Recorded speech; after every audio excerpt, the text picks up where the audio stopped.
সম্পর্কে মানুষ সবচাইতে ধোঁকায় বেশি পতিত হয়।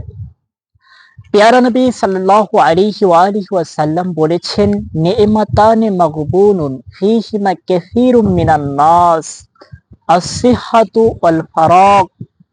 পেয়ারা নবী সাল্লাল্লাহু আলাইহি ওয়াসাল্লাম বলেছেন যে দুটো বিষয় সম্পর্কে সবচাইতে মানুষ ধোঁকায় পতিত হয়, তার মধ্যে এক নাম্বার হলো সুস্থতা।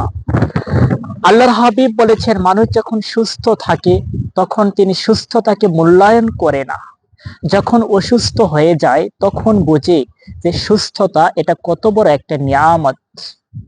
দ্বিতীয় নাম্বার হলো অবসর সময়। অবসর সময় যে কত একটা দামি। মানুষ যখন ব্যস্ত হয়ে যায় তখন তিনি অবসর সময় সম্পর্কে অবগত হন যে সময়টা কত দামি ছিল।